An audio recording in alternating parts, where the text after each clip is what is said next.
இங்க நம்ம ஹீரோ ஃபாரின்ல ஃபேமிலி கூட ரொம்பவே ஹாப்பியா இருக்காரு.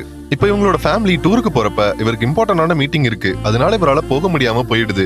டூருக்கு போன இவரோட மொத்த ஃபேமிலியும் ஃபிளைட் ஆக்சிடென்ட்ல இறந்து போயிடுறாங்க. ஒரே நாள்ல இவரு அனாதை ஆகிடுறாரு. அதனால இவரு ஆழ்ந்த சோகத்துக்கு போயிடுறாரு. அதுல இருந்து வெளியில வரதுக்காக தான் சின்ன வயசுல இருந்த அனாதை ஆசிரமத்துக்கு போகிறாரு. சின்ன வயசுல அனாத ஆசிரமத்துல இருந்த இவரை இந்த குடும்பம் தான் தத்து எடுத்து பாசமா வளர்த்திருப்பாங்க.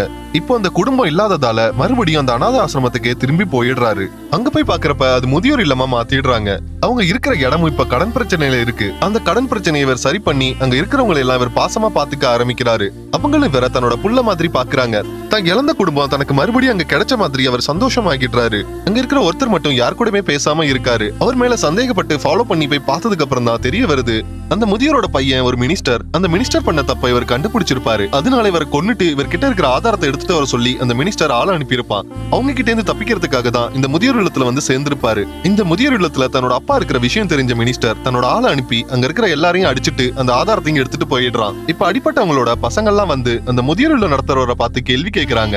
அப்ப அங்க வந்த ஹீரோ அந்த பசங்களை பார்த்து கோபமா, உங்க அப்பா அம்மாவெல்லாம் சேர்த்து விட்டதுக்கு அப்புறம் நீங்க ஒரு தடவை கூட இங்க வந்து பார்த்தது இல்ல. இன்னைக்கு மட்டும் எங்க இருந்து உங்களுக்கு எல்லாம் பாசம் வந்துச்சு? சின்ன வயசுல உங்களை பத்திரமா பாத்துக்கிட்டவங்கள வயசானதுக்கு அப்புறம் நீங்க தான் பத்திரமா பாத்துக்கணும். ஆனா உங்களால பாத்துக்க முடியாதுன்னு தானே இங்க விட்டுட்டு போனீங்க. உங்களுக்கு கேள்வி கேட்கிற உரிமையே கிடையாதுங்கிறாரு. யாருமே இல்லாததுனாலதான் நான் அனாதையா இருக்கேன். எல்லாரும் இருந்து நீங்க ஏன் அனாதையா இருக்கீங்கிறாரு.